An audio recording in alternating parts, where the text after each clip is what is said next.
Anti-Afro Svengalis, listen up, people. Yes, I'm going to be talking about Polight in this situation.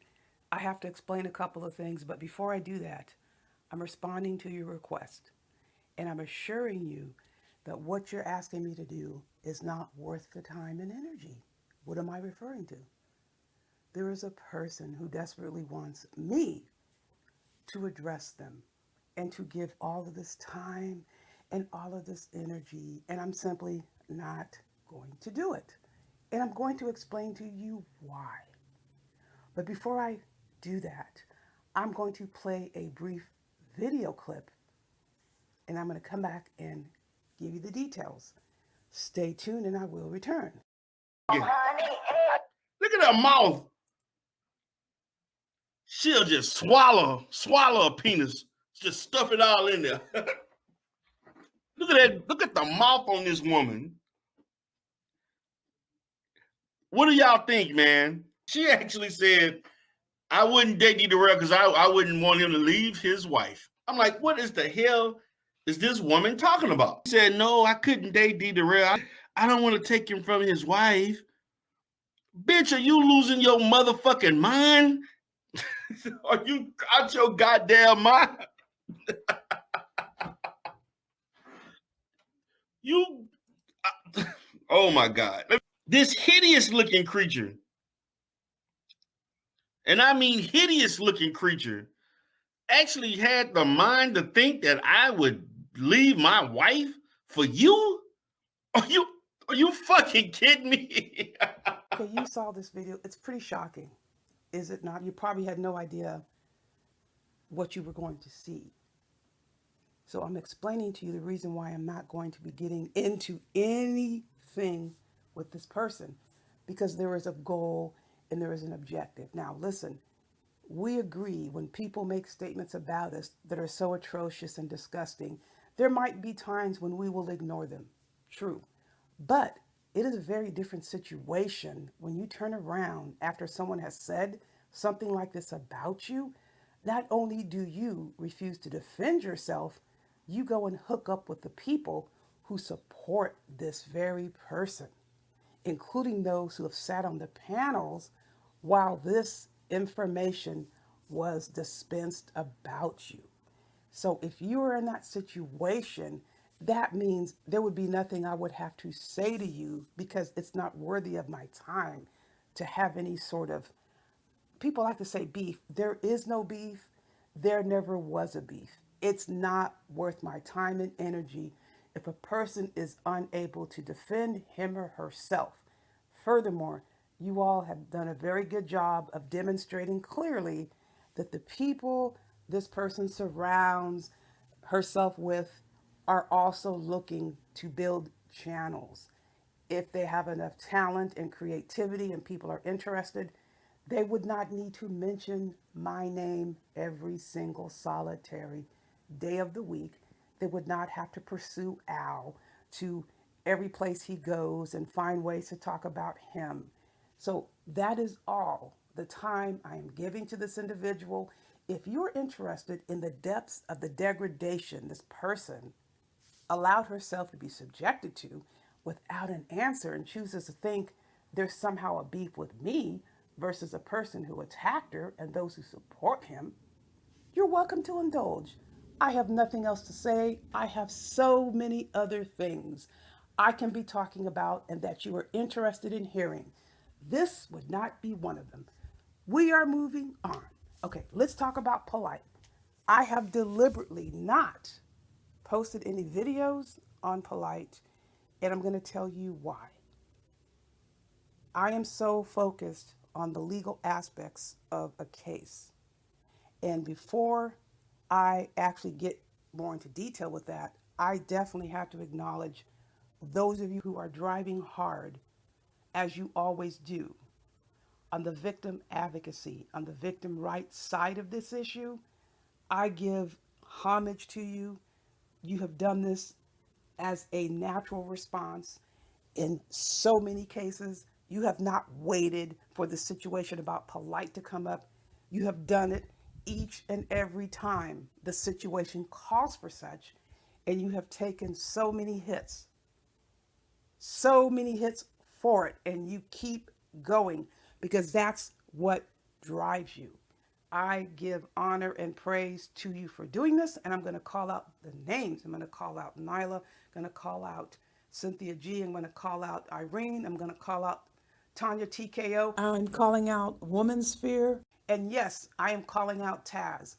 Doesn't matter what any of you say about any of these people, because so many people just come on board when they think it's going to garner a lot of attention because of who we're talking about. But there are people who have been around, and there are many others out there.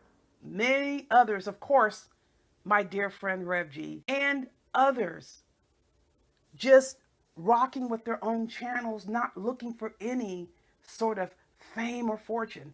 They feel the way they feel because they have experienced firsthand the importance of advocating for victims' rights. And you better believe when you do something like this, you encounter what? You encounter death threats. You encounter people threatening to rape you and do all these things to your family, making up lies about you. But this is the first time I've experienced this with Black folks. I haven't experienced this with Black folks offline. So let's go to Polight. The reason why I have decided not to address this case in depth is because we are only dealing with a police report, one police report, and it's impossible for me to look at a case with a police report, a single police report. Yes, I recognize that DNA was referenced. Okay, it's referenced, but we don't have any idea at this point whether that's going to be upheld in court. And the reason why I hesitate, the big reason why I hesitate to move forward with even talking about this case is because I want to see where the witness intimidation, witness tampering angle is on this case. And one of my concerns centers on these videos that Polight has been posting. And as far as the Signetter and these people, these Jill and Johnny come latelys, it's so disgusting. Signetter has been doing this shit for so long. Where were you all then? And I go back to the people I mentioned earlier, have been on Signetter's case for years. Where were you people when this was going on? Where were you all? I know who was taking Signetter to task. Said he was taking Signetter to task. And Pharaoh was taking Signetter to task. He was confronted countless times by Taz, and even Cynthia G got in his face. How many of you did? Oh, there were other people barking at him, but how many people got up in his face with the real deal issues about women and children and ignoring abusive behaviors?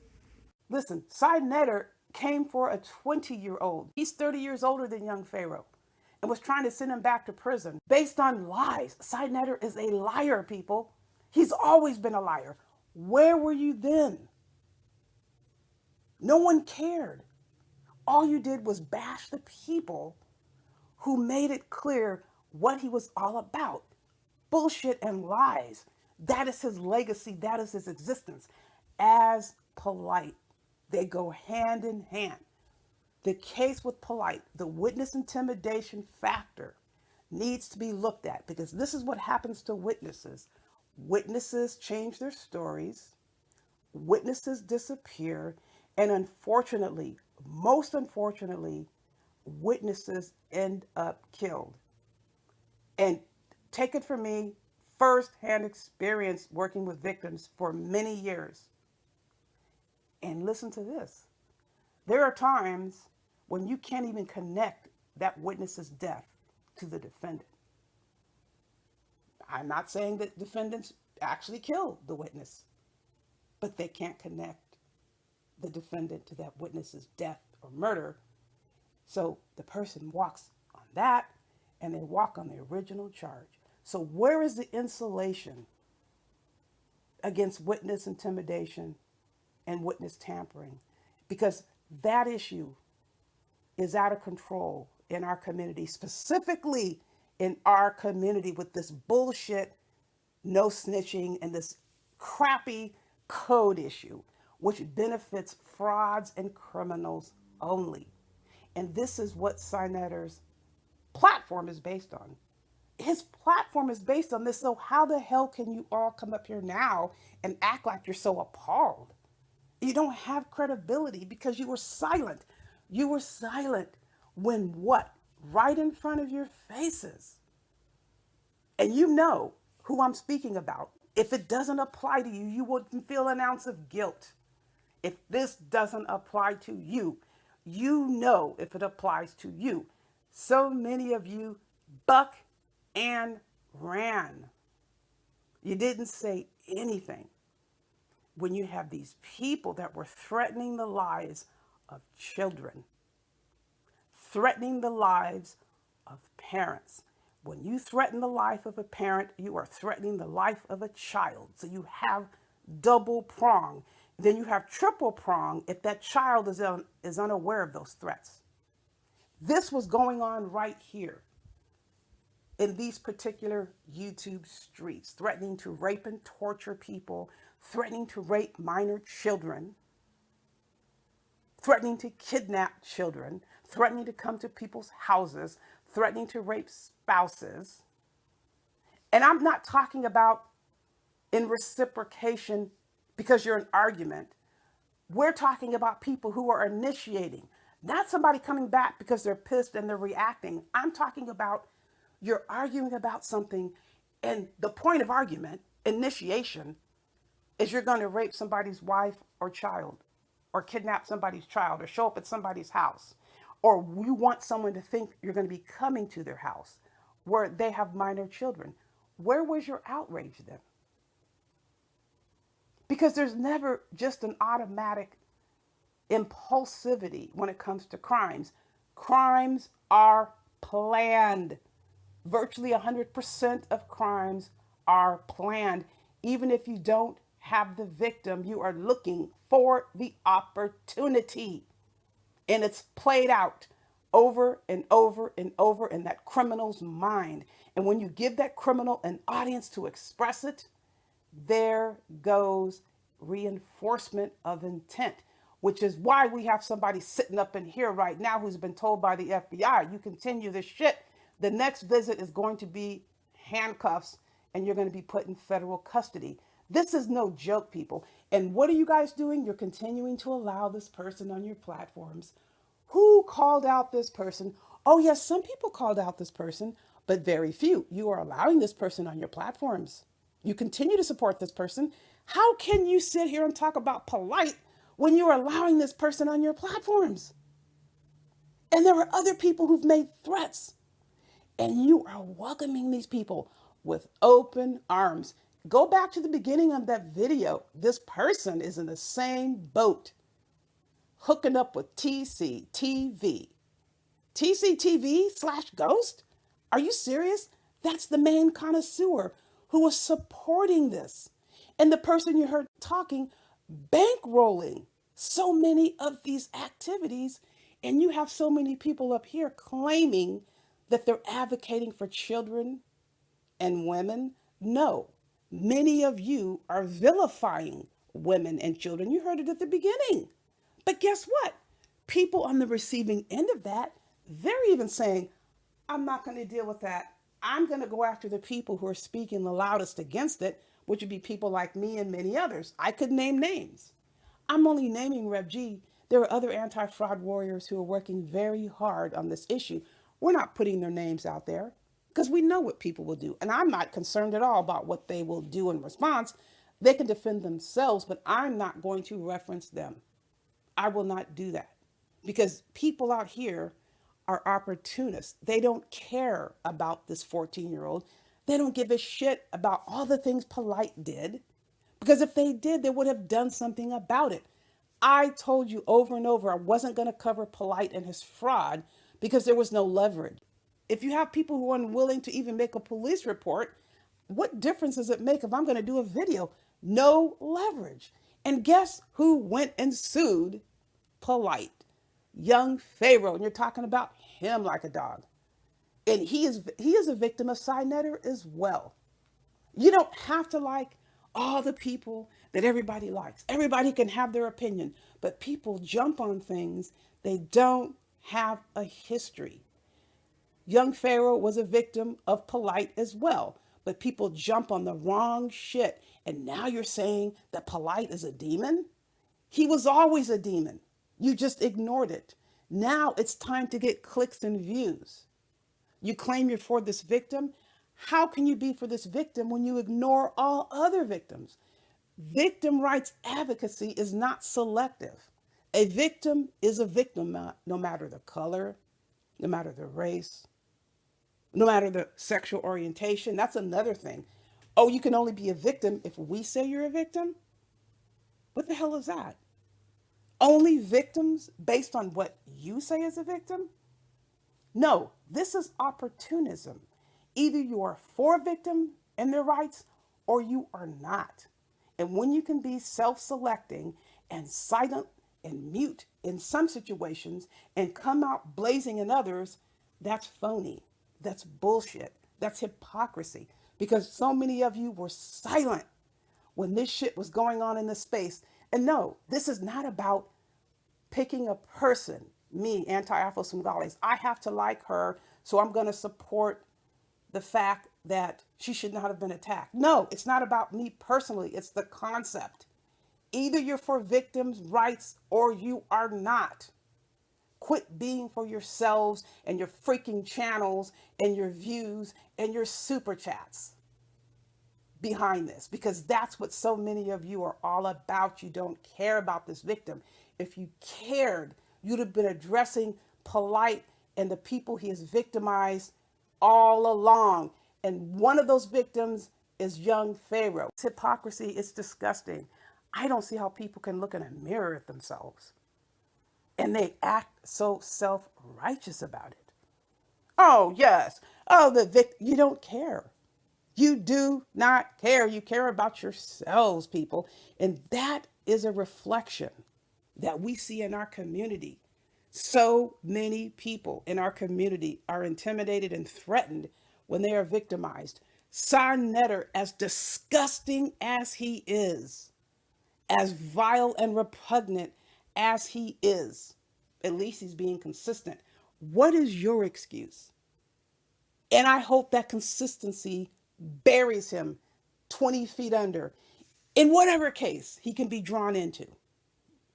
That remains to be seen. But this flip-flopping around and conditional support for conditional victims, depending on who's involved, can I get views? That's what it's about for so many people. They don't care about victim rights. If you care about victim rights, you don't pick and choose. You support the community as a whole. And let me tell you something. Who I'm speaking to out there, hell no, I don't need your support. Thank God I have support. Always have. I'm talking about this within the community context. Are you for victims' rights? Because if most of us were, our communities would not be in the condition they are now. And you would not be tolerating people threatening to rape people, threatening to rape Cynthia G, threatening to rape Nyla, and all of the women who were speaking out, laughing because Irene was attacked. Where is your conscience? Where is your soul? It's desolate. You can't say rape Nyla in one breath and then say you support this victim. You don't. And our communities reflect it. You can sit here and try to be all encompassing regarding your get polite. No, you don't want polite. Because if you did, you would have been dealing with him all along as a unit, as a collective, as a community. You let him slide. You're responsible as a community because you didn't say anything. The same thing goes with the crap that went on here. As a unit, you sat back and said nothing. You duck and ran, or you blamed the victims, or you used other issues about gay this and homosexuality that. What the hell does it matter? Are you saying that if a person is LGBTQI, they can't be victimized? Are you serious? the ignorance. They're just as susceptible, actually more susceptible to being a victim of a sex crime because of the disgusting and vile attitudes out there, and they're less likely to report it. Victim is a victim. People, you got to get it together. It isn't always about you. It's about a larger issue, because trust you me, when you have a situation that's visited upon you, and God forbid one of your children or one of your loved ones gets ensnared in a situation like this, you'll want the cavalry called in to back you up. But the sick part about it is that typically doesn't change the way a person is. This is a mindset that has a lot of drilling and indoctrination behind it. It's not an automatic conditioning process. It happens over time, and it's very sick, disgusting, and sad. But you have to start somewhere if you want this community of ours to get anywhere other than where it is. And it's a bad situation, people. So I encourage those out there who really do truly advocate for victims, don't waste your time on people who won't defend themselves, because they won't defend the right thing to do when it comes down to it. Hollering and screaming in a chorus doesn't impress and should not impress. Don't trust it. What is the person's track record for advocacy? Is this something they're now taking on because they really truly want to do something, or is it self-serving? It doesn't take long to find out the truth. And at the beginning of this video, I gave you a great example. You don't hook up with people who vilify you and others and go around and claim that you're for victims. You have no credibility. And unfortunately, far too many people are in that category. Now, once I get more information about this case, I will make a decision about whether I'm going to cover it from the victim advocacy, victim intimidation, and victim tampering angle. For now, stand by those who stand by you. Don't extend yourself to those with a history of abusing others, because you're next. Heed the warning. Buyer beware.